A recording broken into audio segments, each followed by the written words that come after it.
Welcome back दोस्तों to the third module of the fifth chapter life process. पहले के दो मॉड्यूल्स में बेसिकली हमने समझा कि क्या होता है लाइफ प्रोसेस, कैसे अलग अलग प्रोसेसेस हमारी बॉडी में होते हैं, कौन कौन सी प्रोसेसेस होती हैं। न्यूट्रिशन के बारे में हमने सेकेंड मॉड्यूल में डिटेल में समझा, basically nutrition in plant and nutrition in human being. ठीक है, अभी मॉड्यूल 3 में हम देखेंगे कि कैसे होता है रेस्पिरेशन प्लांट्स और ह्यूमन बॉडी में। अच्छा, प्लांट्स में रेस्पिरेशन होता तो है, बट क्या प्लांट्स मूव करते हैं? क्या प्लांट्स में कोई ऐसा ऑर्गन है जो रेस्पिरेशन के लिए रिस्पॉन्सिबल है? नहीं, प्लांट्स में कोई पर्टिकुलर ऑर्गन नहीं होता। बेसिकली प्लांट्स में उसके लीव सरफेस पे जो स्टोमेटा प्रेजेंट होते हैं, they are responsible for the exchange of gases in plants. So अगर हम बात करें तो प्लांट्स में तो रेस्पिरेटरी ऑर्गन्स जैसे कि हमारे पास लंग्स, फिशेस के पास गिल्स, ये सारी चीज़ें प्लांट्स में हमें कहीं देखने को नहीं मिलती। अच्छा, मैंने आपको बोला कि प्लांट्स मूव नहीं करते, they remain stationary at a single point. So उनकी जो रिक्वायरमेंट है एनर्जी की वो कम होती है। क्यों? उनको मूवमेंट करना नहीं है, उनका उतना एनर्जी यूटिलाइजेशन नहीं होगा।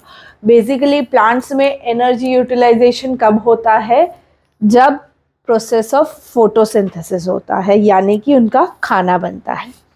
ठीक है, अभी प्लांट्स में एनर्जी रिक्वायरमेंट कम है तो क्या होगा? जो रेस्पिरेशन प्रोसेस है या जो एक्सचेंज ऑफ गैसेस का जो प्रोसेस है वो स्लोअर होगा एज कंपेयर टू एनिमल्स। हमारे कंपेयर में प्लांट्स का रेस्पिरेशन थोड़ा कम होगा। ठीक है, और यहाँ पे बहुत ही कम अमाउंट में ट्रांसपोर्ट ऑफ गैसेस यानी कि एक्सचेंज ऑफ गैसेस रिक्वायरमेंट होगी। अभी जो गैसेस एक्सचेंज होता है वो basically through the process of diffusion होता है। डिफ्यूजन क्या है? कि movement of gases from higher concentration to lower concentration. बाहर एटमॉस्फेयर में ज़्यादा गैस है, वो ट्रांसफर डाउन होती है इनटू द प्लांट्स जहाँ पे कि लोअर कंसंट्रेशन है। ठीक है, तो डिफ्यूजन क्या है भाई? कि exchange of gases from higher concentration to lower concentration. अभी यहाँ पे हम देखते हैं कि ड्यूरिंग डे टाइम हमें पता है कि भाई प्लांट्स फोटोसिंथेसिस की प्रोसेस करते हैं इन प्रेजेंस ऑफ सनलाइट। और क्या होता है बेसिकली जो हमारा ग्लूकोज है वो कन्वर्ट डाउन होता है टू कार्बन डाइऑक्साइड। ठीक है, अभी यहाँ पे जो फोटोसिंथेसिस है और जो रेस्पिरेशन प्रोसेस है वो साइमल्टेनियसली चलती है। फोटोसिंथेसिस में जो O2 रिलीज होता है, ठीक है, वो यूटिलाइज होता है रेस्पिरेशन में, और रेस्पिरेशन के दरमियान जो भी CO2 गैस रिलीज हुआ है वो यूटिलाइज होता है फोटोसिंथेसिस में। सो बेसिकली जब फोटोसिंथेसिस और रेस्पिरेशन हैंड इन हैंड चलते हैं इन द प्लांट्स, जो गैसेस एक्सचेंज होते हैं, O2 यूटिलाइज हो जाता है रेस्पिरेशन में और CO2 यूटिलाइज हो जाता है in the process of photosynthesis. So basically O2 utilisation respiration में होता है, CO2 यूटिलाइजेशन फोटोसिंथेसिस में होता है। ड्यूरिंग द डे टाइम ये प्रोसीजर होती है, बट ड्यूरिंग नाइट टाइम ये प्रोसीजर कैरी आउट नहीं हो सकती। क्यों? सबसे पहली चीज़, फोटोसिंथेसिस के लिए सनलाइट नेसेसरी है। ठीक है, एक बेसिक रिक्वायरमेंट है, बट फोटोसिंथेसिस तो रात को हो नहीं सकता, सन रेज रात को आ नहीं सकती, तो रात को फोटोसिंथेसिस नहीं होता। इसका मतलब कि भाई हमारा O2 रिलीज नहीं हो रहा है, बट रेस्पिरेशन प्रोसेस तो चालू रहेगा।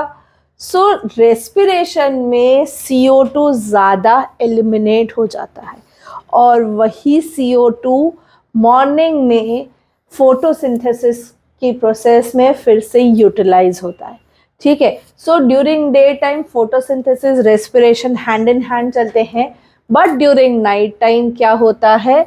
फोटोसिंथेसिस प्रोसेस नहीं हो पाता है, O2 रिलीज नहीं होता है, बट रेस्पिरेशन होने के कारण एक्सेस ऑफ CO2 एलिमिनेट होता है। ठीक है, अभी बात करते हैं ब्रीदिंग की। ब्रीदिंग बेसिकली क्या है? Exchange of gases. अभी अलग अलग ऑर्गेनिजम्स में अलग अलग तरीके से एक्सचेंज होता है गैसेस का। ठीक है, अगर हम बात करें कुछ बेसिक एग्जाम्पल्स अगर हम देखते हैं तो एक्वेटिक एनिमल्स यानी कि फिशेस, ये अपने गिल्स के थ्रू रिस्पायर करती हैं। टेरेस्ट्रियल एनिमल्स जैसे कि ह्यूमन बीइंग्स, एनिमल्स, तो हमारे लंग्स होते हैं। प्लस कुछ होते हैं एम्फीबियन कैटेगरी के एनिमल्स जो अपनी स्किन के थ्रू रेस्पायर करते हैं, जैसे कि फ्रॉग। ठीक है, so basically exchange of gases को हम अगर डिफरेंट ऑर्गेनिजम्स में डिफरेंट ऑर्गन्स के थ्रू क्लासिफाई करें बेसिकली तो एक्वेटिक एनिमल्स गिल्स के थ्रू रेस्पायर करते हैं, terrestrial through lungs and amphibians through the skin. ठीक है, अभी यहाँ पे एक्वेटिक एनिमल्स में गैसियस एक्सचेंज समझते हैं। पहली चीज ये समझो दोस्तों कि जो एटमॉस्फेयर में ऑक्सीजन है वो पूरा का पूरा पानी में डिसॉल्व नहीं होगा। ठीक है, वो पानी में डिसॉल्व तो होता है बट पूरा का पूरा नहीं होता।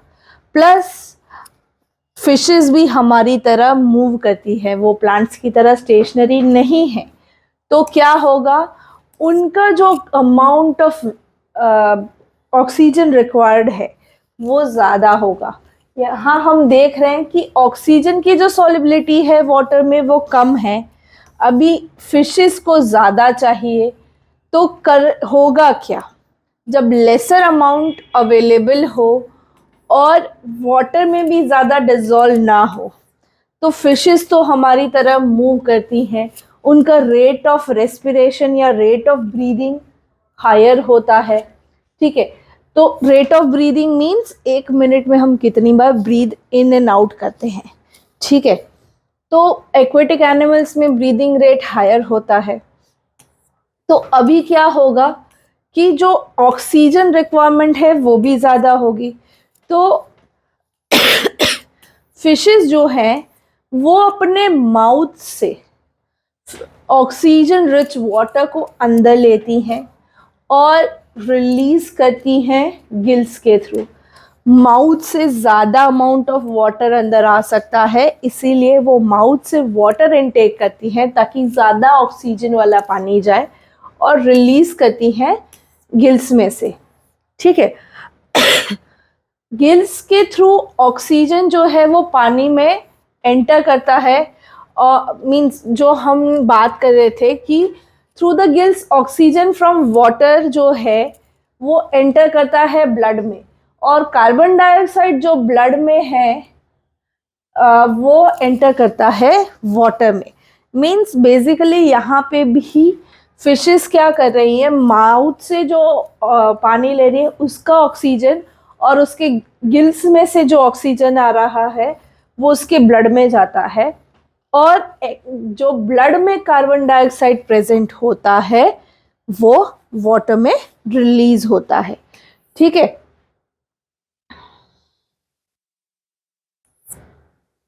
अभी water contains carbon dioxide that is released out from the gills.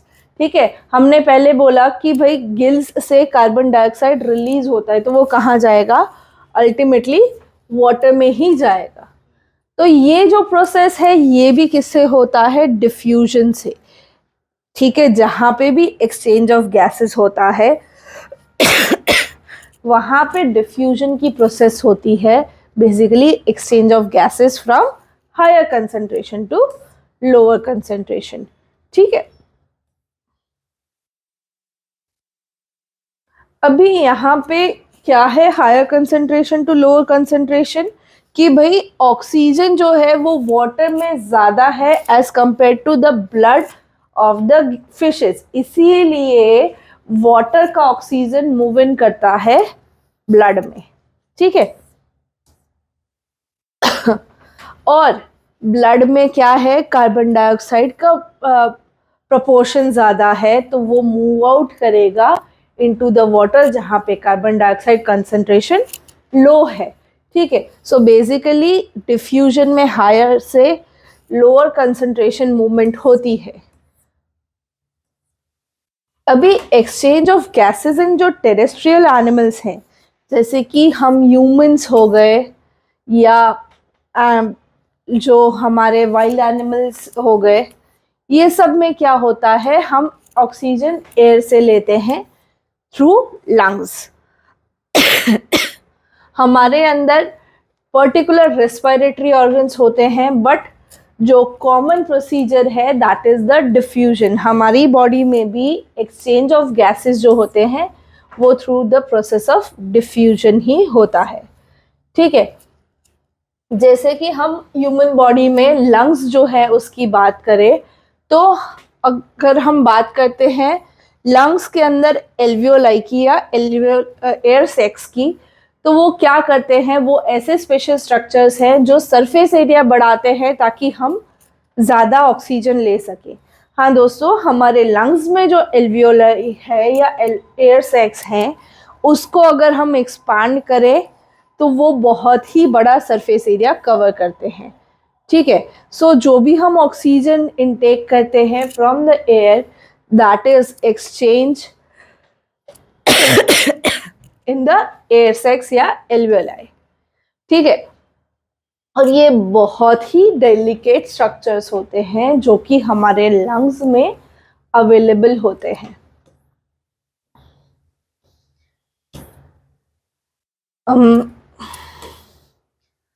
अच्छा, मैंने आपको दो चीज़ें बोली, रेस्पिरेशन और ब्रीदिंग।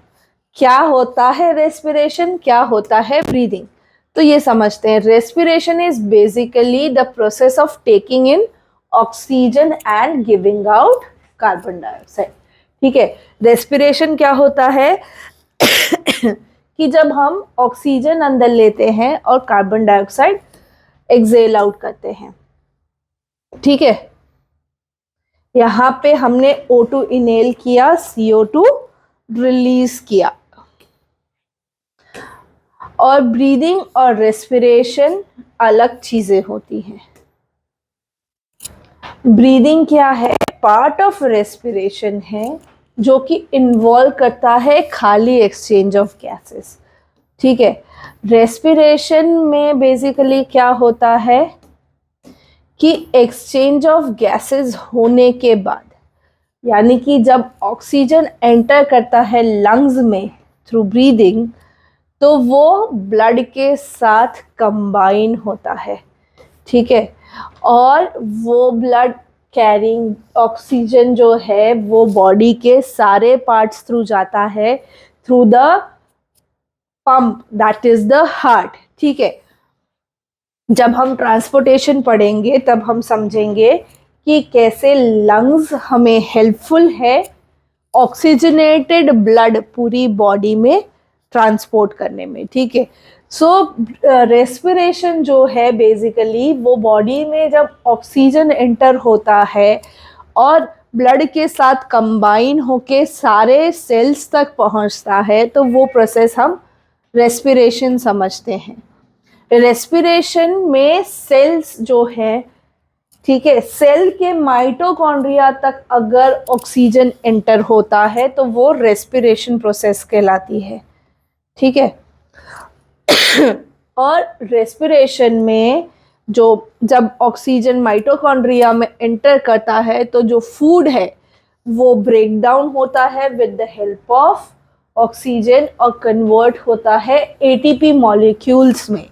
वहाँ पे एनर्जी रिलीज होती है in the form of ATP molecules. ATP का फुल फॉर्म एडिनोसाइन ट्राइफॉस्फेट। ठीक है, और यही एटीपीज हम यूटिलाइज करते हैं किसके लिए, हमारी एनर्जी के लिए। यहाँ से कार्बन डाइऑक्साइड और water vapour as a by product release किए जाते हैं और ब्रीदिंग से वो हम एक्सेल आउट करते हैं। ठीक है, डिपेंडिंग ऑन द प्रेजेंस या एब्सेंस ऑफ ऑक्सीजन, अगर हमारे सिस्टम में ऑक्सीजन प्रेजेंट है नहीं है, रेस्पिरेशन दो टाइप का है। कौन कौन सा? प्रेजेंस ऑफ ऑक्सीजन जब होता है तब हम कहते हैं एरोबिक रेस्पिरेशन हुआ है, और जब ऑक्सीजन नहीं होता तो हम कहते हैं एनारोबिक रेस्पिरेशन हुआ है। एरो का बेसिक मीनिंग होता है in the presence of air, means in the presence of oxygen जब भी रेस्पिरेशन प्रोसेस होगी तो वो एरोबिक रेस्पिरेशन होगा, और in the absence of respiration या in the absence of oxygen जब भी रेस्पिरेशन होगा वो होगा एनारोबिक रेस्पिरेशन। ठीक है, अभी फेजेस ऑफ रेस्पिरेशन में हमें बेसिकली समझना है कि ब्रीदिंग जो है वो पार्ट ऑफ रेस्पिरेशन है, जहाँ पे खाली एक्सचेंज ऑफ गैसेस होता है। एक्चुअल रेस्पिरेशन कहाँ पे होता है? जब inside the cell energy release होती है, और उसको हम कहते हैं cellular respiration. On the cell level जब एक्सचेंज ऑफ गैसेस होते हैं और उससे एनर्जी प्रोड्यूस होती है तो उसको हम सेल्यूलर रेस्पिरेशन कह सकते हैं। ठीक है, सो बेसिकली रेस्पिरेशन के दो फेजेस होते हैं। कौन कौन से? एक तो ब्रीदिंग हो गया और एक सेल्यूलर रेस्पिरेशन। ब्रीदिंग क्या है? सुपरफिशियल एक्सचेंज ऑफ गैसेस, और सेल्यूलर रेस्पिरेशन में जिसको हम कहते हैं कि भाई एक्सचेंज ऑफ गैसेस होने के बाद उनका एटीपी में कन्वर्ट होना। ब्रीदिंग को हम एक्सटर्नल रेस्पिरेशन भी कहते हैं, जबकि सेल्यूलर रेस्पिरेशन को हम इंटरनल रेस्पिरेशन भी कहते हैं। ठीक है, एक्सटर्नल रेस्पिरेशन में एक्सचेंज होता है गैसेस का in a particular pathway, means nostril से अंदर गया, लंग्स ब्रोंकाई से ब्रोंक्यूल जाके एयर सैक में उसको रख दी, एयर सैक में रिलीज हो गया। फिर एयर सैक से जैसे ही सेल तक पहुंचेगा ब्लड में मिक्स होके, तब वहाँ पे रिलीज होगी energy in the form of ATP. ये जो है पूरा ब्रीदिंग वो टेक प्लेस करता है इन द रेस्पिरेटरी सिस्टम, जबकि सेल्यूलर रेस्पिरेशन होता है बेसिकली सेल के माइटोकॉन्ड्रिया में। इसीलिए हमने 9th में पढ़ा है कि माइटोकॉन्ड्रिया को हम पावर हाउस कहते हैं, यहाँ हमारी एनर्जी प्रोड्यूस होती है। अभी जो ग्लूकोज है दोस्तों, हम जो भी खाते हैं वो एक फॉर्म ऑफ ग्लूकोज होता है। उसके डिफरेंट पाथवेज हैं ब्रेक डाउन होने के, जो हमें समझने हैं। ठीक है, अभी जो ग्लूकोज है वो बेसिकली एक 6 कार्बन कंटेनिंग कंपाउंड है, जिसका साइटोप्लाज्म